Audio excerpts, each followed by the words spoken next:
네, 안녕하십니까. 2차 전지와 디스플레이 담당하고 있는 김현수입니다.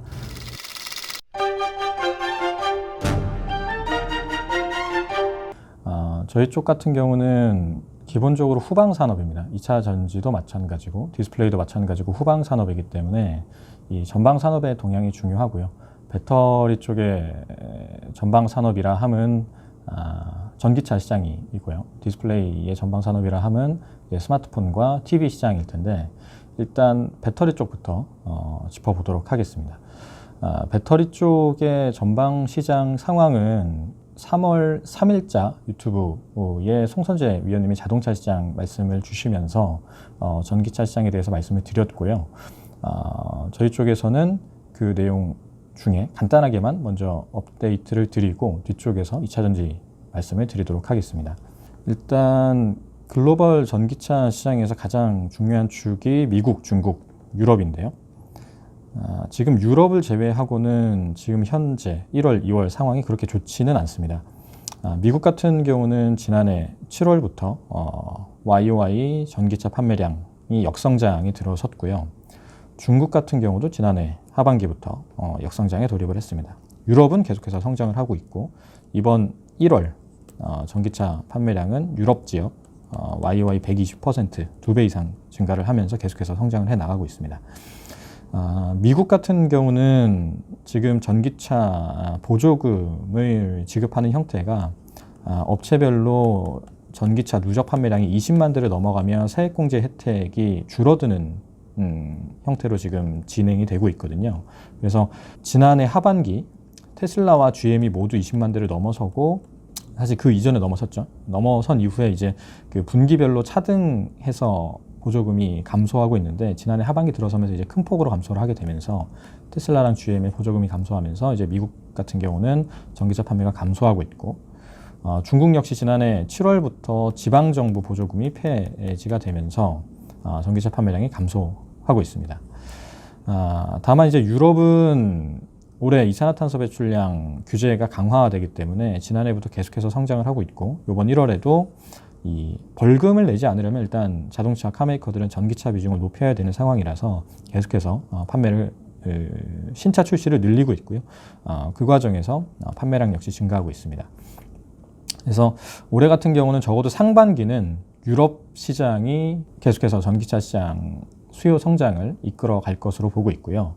다만 미국이나 중국도 이게 단기적으로 보조금에 따른 좀 여파는 있지만 전체 자동차 판매량에서 전기차가 차지하는 비중은 추세적으로는 우상향하는 추세를 그리고 있습니다. 중국도 마찬가지고요. 그래서 궁극적으로는 계속해서 2차 전지 시장의 전방 산업이 커질 것으로 보고 있습니다.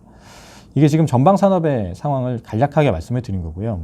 그런 상황 하에서 이 2차 전지 시장이 얼마만큼 성장을 할 것이냐를 큰 틀에서 좀 전망을 해보도록 하겠습니다.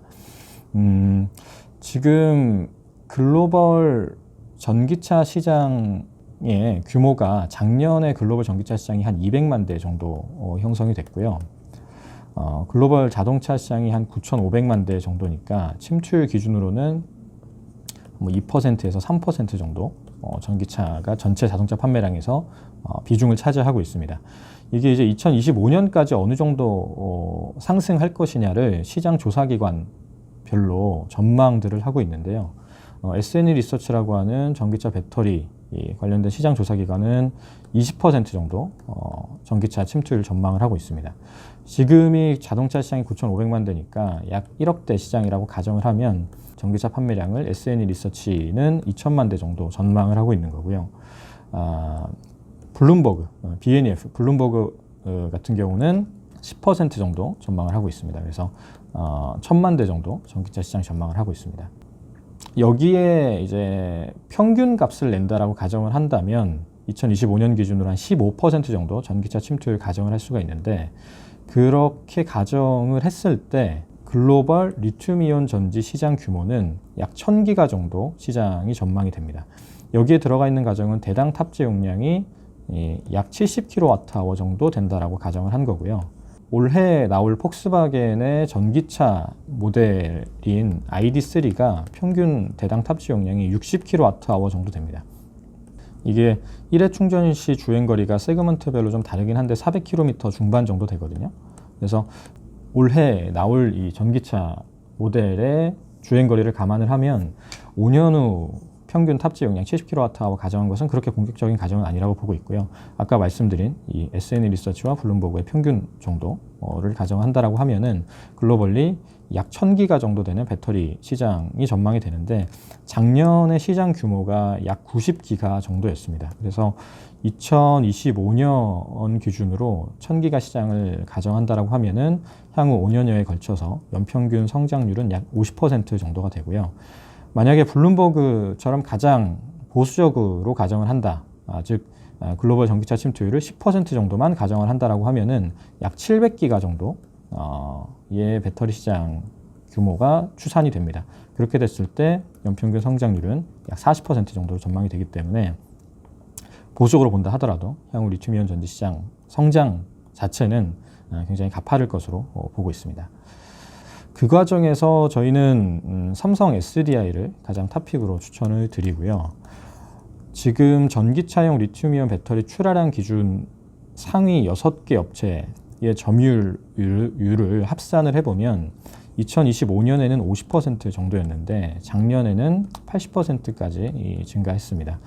아무래도 글로벌 카메이커들, 그러니까 우리가 잘 알고 있는 폭스바겐이라든지 BMW 같은 자동차 OEM 업체들 입장에서는 배터리를 구매하는 기간이 일반적인 IT 산업대처럼 약 1년에서 2년이 아니라 최소 5년에서 길게는 10년 정도의 계약을 체결을 합니다. 그리고 안전성 문제에 있어서 상대적으로 더 크리티컬한 분야고요. 그러다 보니까 이 주요 업체들, 아무래도 이제 장기 이 계약을 체결할 수 있는 레퍼런스가 확보된 업체들에게 의존하는 정도가 점점 더 심화되고 있다라고 해석을 하고 있고요. 그 과정에서 지금 국내 셀메이커들 점유율이 계속해서 상승을 하고 있는데 이제 SDI 같은 경우는 이 수익성 개선 속도가 안정적으로 올라오고 있습니다. 지금 전기차 배터리 부문의 영업이익률 추이를 보면 2017년에 평균 한 마이너스 30% 정도의 마진이었고요. 그리고 지난해 4분기에 거의 BEP에 도달한 것으로 추정을 하고 있습니다. 매출 추이를 보면 이제 올해 하반기가 처음으로 분기 기준으로 전기차 배터리 부문의 매출이 1조에 다다르는 시점이거든요. 근데 지금 고정비 증가 추이, 감가상각비가 가장 크겠죠. 이러한 고정비 증가 추이를 감안을 했을 때 1조 정도 레벨이 되면 수익성 측면에서 흑자 전환이 가능하다라고 추정하고 있습니다. 그래서 올해 하반기에는 처음으로 이 영업이익률이 그러니까 흑자 전환을 하는 시기에 들어설 거라고 보고 있고요. 그 과정에서 SDI 주가는 계속해서 이 상승 추세를 이어나갈 것으로 보고 있습니다. 그래서 그 2차 전지 시장 내에서 지금 배터리 밸류체인을 전체적으로 봤을 때 삼성 SDI를 가장 탑픽으로 추천을 드리고요. 그리고 소재 업체들 중에서는 일진머티리얼즈를 탑픽으로 추천을 드립니다. 지금 동박 시장 같은 경우는 다른 양극재나 음극재 시장과 달리 플레이어들이 굉장히 적습니다. 지금 현재 의미 있게 경쟁을 하는 업체들은 한국의 2개 업체, 그리고 일본의 2개 업체, 그리고 중국의 2개 업체, 이렇게 6개 업체가 경쟁을 하고 있는데 일본 업체들 같은 경우는 과거 2010년대 전후로 해서 전기차 시장 개화를 보고 한번 증설을 크게 했다가 도산한 기업들이 있거든요. 그리고 본인들도 지금 남아있는 플레이어들도 굉장히 고생했던 기억이 있기 때문에 증설에 굉장히 보수적입니다. 그래서 당분간은 증설 계획이 없고요. 중국 업체들은 지금 BYD나 CATL 대응을 위주로 하고 있기 때문에 한국 업체들로 출하량을 늘리기에는 여력이 크지가 않죠. 그리고 사실 지금 동박 같은 경우는 굉장히 이 길이를 길게 해서 균일한 제품을 만들어내는 게 중요한데 중국 업체들의 수율은 그 정도까지 이르지 못한 것으로 추정을 하고 있습니다. 그래서 국내 업체들, 이 2개 업체가 한국의 삼성 SDI라든지 LG화학, SK이노베이션 같은 업체들을 대부분 대응을 하고 있는데 이 글로벌 이 배터리 시장 내에서 한국 셀메이커들의 점유율이 굉장히 높기 때문에 이들이 주문하는 동박 수요량이 굉장히 많거든요. 근데 이 한국 두 개 업체만 지금 대응을 하고 있다 보니까 동박 시장은 굉장히 지금 수급적으로 공급이 부족한 상황입니다. 그래서 그 과정에서 글로벌 MS1인 일진머티리얼즈 수혜가 확대가 되고 있고요. 향후에 적어도 한 3년 내에는 이 수급이 공급 부족이 크게 풀리기에는 좀 어려운 상황이라고 보고 있습니다. 그래서 일진머티리얼즈를 가장 탑픽으로 추천해 드립니다. 요게 이제 큰 그림에서 좀 말씀을 드린 거고요. 그 최근 수출 데이터를 좀 말씀을 드리겠습니다. 지금까지는 좀 큰 그림을 말씀을 드렸고 이제 마이크로한 부분을 좀 말씀을 드리면 아까 1월 유럽 전기차 판매량이 YY로 120% 증가했다라고 말씀을 드렸는데 이처럼 유럽 전기차가 판매 증가하는 과정 속에서 배터리 셀 메이커들의 리튬이온 전지 수출 역시 증가하고 있습니다. 전체 리튬이온 전지 수출은 2월 기준으로 전년 동월 대비해서 4% 증가했고요. 특히 이 배터리 고객사들이 밀집해 있는 독일향 수출 금액은 YY로 30% 증가하면서 3개월 연속 증가를 했습니다. 그러니까 자동차 고객사들이 밀집해 있는 독일 쪽 수출이 늘어나고 있는 거고요. 그리고 이 국내 셀메이커들의 유럽 생산 기지인 폴란드와 헝가리 쪽 수출 금액은 폴란드 같은 경우는 74% 증가를 했고 헝가리는 소폭 감소를 했습니다. 17% 감소했는데 다만 헝가리는 2월 수출이 전월 대비해서는 그러니까 1월 대비해서는 150% 증가했기 때문에 가동률 자체는 계속해서 MOM으로는 증가하고 있다라고 전망을 하고 있습니다. 그러니까 이렇게 유럽 생산 기지로 수출이 증가하고 있다라고 하는 건 두 가지로 해석이 가능한데요. 이 국내 셀메이커들, 그러니까 SDI 같은 셀메이커가 자동차 고객사로 배터리를 넘길 때 이 유럽에 있는 생산 기지에서 최종 모듈화해서 넘기는 물량이 좀 늘어나고 있다. 그 과정에서 지금 보여드렸던 것처럼 폴란드와 헝가리 쪽 수출이 늘어나고 있다라고 해석이 가능하고요. 또 한 가지는 이 지금 리튬이온 전지로 분류되는 관련 부품 소재들이 있습니다. 이러한 부품 소재들의 수요가 유럽 공장에서 증가하고 있다라고도 해석이 가능하고요. 두 가지 모두 맞는 말인데 결론적으로는 그만큼 전기차 배터리 출하가 계속해서 늘어나고 있다라고 해석이 가능합니다. 그래서 지금 특히나 이제 유럽 지역 같은 경우는 전기차 판매가 가파르게 증가하고 있고 올해 같은 경우는 유럽의 이산화탄소 배출량 규제가 강화되면서 유럽 지역 성장이 가파를 것으로 예상이 되는데 리튬이온 전지 수출에서 유럽 비중이 한 60% 내외고요. 중국 비중은 10% 내외거든요. 그래서 지금 상대적으로 코로나 이슈에서는 다른 섹터 대비해서 좀 자유로운 상황이다라고 보고 있습니다. 그래서 3월 배터리 수출 역시 YY 증가할 것으로 보고 있고요. 지금 그래프를 보면 작년에 리튬이온 전지 수출이 이제 하반기 들어서면서 감소로 돌아섰었는데 다시 이 2월부터 올라오고 있다라는 거고 독일 쪽 수출은 3개월 연속 증가하고 있는 상황입니다. 이게 이제 최근 수출 데이터고요. 전기차 배터리 판매량을 업체별로 좀 다시 되짚어 보면 일단 글로벌 합산 1월 지금 아직 2월은 취합이 안 돼서요. 1월 전기차 배터리 판매량은 1월 기준으로 글로벌 7기가 판매가 됐습니다. 전년 동월 대비해서는 6% 감소한 수치인데 2월 셀메이커들 가동률이 계속해서 올라오고 있기 때문에 2월에는 YY 증가할 것으로 전망을 하고 있고요. 업체별로 살펴보면 삼성 SDI가 0.4기가로 YY 23% 증가를 했고 LG화학이 1.7기가로 YY 130% 증가를 했습니다. 원재료 가격 추이를 보면 원재료 가격은 지금 거의 일별로 나오고 있기 때문에 최근 데이터인데요. 니켈 가격은 YY 거의 플랫한 수준, 그리고 코발트 가격은 YY 4% 증가한 수준입니다. 거의 뭐 비슷한 수준인데요. 코발트 가격이 2018년에 톤당 9만 달러까지 가면서 가장 높은 수준을 기록을 했었는데 이게 작년에 3만 달러대까지 내려왔고 지금 그 수준에서 횡보하고 있는 상황입니다. 3만 달러에서 다시 3만 6천까지 갔다가 지금 3만 3천 달러 정도의 상황이고요. 셀메이커들 입장에서는 향후에 이 원재료 가격 부담이 좀 커질 수가 있는 상황이었는데 이 코발트 가격이 안정화된 것 역시 아까 그 삼성 SDI의 향후 그 수익성 개선을 전망하는 데 있어서 긍정적인 요인으로 보고 있고요. 니켈 가격 역시 17,000달러 수준까지 상승을 했다가 지금 만 달러 초반대로 다시 하락을 한 상황이기 때문에 가격 부담은 크지 않다라고 보고 있습니다. 이 원재료 중에 가장 중요한 게 니켈과 코발트 가격이거든요. 이쪽이 이제 가장 큰 비중을 차지하고 향후에도 특히 니켈 같은 경우는 비중이 상승할 것으로 보고 있기 때문에 가격이 좀 중요한데 두 가지 모두 가격 부담이 낮아져 있다는 측면에서 지금 셀메이커들 입장에서는 수익성 개선을 전망하는 데 있어서 유리한 상황이라고 보고 있습니다. 그리고 이제 최근 이슈를 좀 말씀을 드리면 코로나 바이러스로 인해서 테슬라의 상하이 기가팩토리가 일단 잠정 중단이 됐었던 상황입니다. 근데 이게 이제 지난주 중으로 해서 재개된 것으로 보고 있고요.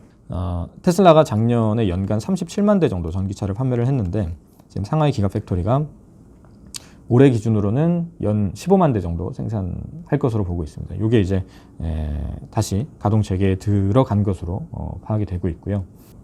그 과정에서 다시 이제 테슬라의 전기차 판매량 그리고 분기 실적 전망 역시 다시 좀 긍정적으로 바뀌고 있는 상황입니다. 작년 2차 전지 섹터의 주가 흐름이 테슬라의 분기 실적 추이 그리고 테슬라의 전기차 판매량 추이에 연동이 됐거든요. 그래서 테슬라가 당장 국내 삼성 SDI나 기타 그 2차 전지 밸류체인에 직접적으로 영향을 주는 것은 아니지만 일단 전기차 시장 성장성에 대한 바로미터로서 작용을 하고 있기 때문에 테슬라의 상황이 중요한데 지금 테슬라 같은 경우는 다시 중국 상하이 기가팩토리 가동이 들어갔고요. 다만 최근에 그 CATL과 LFP 배터리 공급을 논의하고 있다라는 이야기가 돌면서 한국 셀메이커들은 LFP 배터리를 하지 않고 3원계 배터리, NCA나 NCM 배터리를 하고 있다 보니까 조금 부정적인 이슈로 부각이 됐습니다. LFP 배터리는 에너지 밀도가 낮고 상당히 부피가 크기 때문에 이 테슬라가 지금 검토하고 있는 LFP 배터리는 상용차, 사이버 트럭이나 혹은 좀 낮은 세그먼트 위주의 차량에 생각을 하고 있다라고 파악을 하고 있고요. 그래서 국내 업체들에게 그렇게 악재로 작용할 만한 뉴스는 아니라고 보고 있습니다. 그리고 최근에 이제 헝가리 2공장, SDI 헝가리 2공장 증설에 들어갔기 때문에 아까 보여드렸던 것처럼 헝가리 쪽 수출 데이터는 계속해서 증가할 것으로 보고 있습니다. 그래서 아까 말씀드렸듯이 삼성 SDI 탑픽으로 추천을 드리고요. 삼성 SDI 실적 추이에서 가장 중요한 거는 이 전기차 배터리 부문의 수익성 추이인데 작년 4분기에 거의 BEP까지 올라온 상황이고 이번 1분기에는 가동률은 올라오지만 매출이 대부분 2분기, 3분기에 잡히는 물량에 대해 한 가동률 상승이거든요. 그래서 가동률은 상승하는데 매출이 차분기와 차차분기에 잡히다 보니까 수익성은 단기적으로 좀 하락을 합니다. 다만 이게 이제 2분기랑 3분기에 바로 올라올 것으로 보고 있고요. 그 3분기부터는 흑자 전환 가능하다라고 보고 있기 때문에 이 단기적인 수익성 악화보다는 이 수익성 개선 속도, 차분기와 차차분기의 수익성 개선에 집중을 하자라고 보고 있습니다. 작년 같은 경우도 전기차 배터리 쪽의 수익성 개선이 계속해서 이루어졌기 때문에 사실 주가는 올라갈 수 있는 상황이었는데 소형전지라든지 ESS 쪽에 노이즈가 좀 발생을 하면서 주가가 빠졌었거든요. 근데 그게 항상 매수 기회였습니다. 그래서 올해 역시 전기차 배터리의 수출 데이터는 계속해서 증가하고 있고 전기차 판매량도 증가하고 있는 상황에서 1분기의 단기적인 수익성 하락은 혹시 이것 때문에 주가가 좀 조정이 나온다라고 하면 매수 기회를 제공할 것으로 보고 있고요. 하반기 중에 흑자 전환되면서 삼성 SDI의 밸류에이션 리레이팅 역시 지속될 것으로 보고 있습니다. 지금 삼성 SDI 목표 주가 산정은 SOTP로 하고 있는데 지금 중대형 전지 가치를 줄 때 중대형 전지 페어밸류에 EV/EBITDA 멀티플을 CATL의 EV/EBITDA 50% 할인을 해서 타겟팅을 하고 있고요. 그렇게 했을 때 나온 적정 주가가 35만 원입니다. 근데 CATL에 대비해서 50%까지 할인을 하기는 좀 어렵다라고 봐서 향후에 더 멀티플이 올라갈 룸이 크다라고 보고요.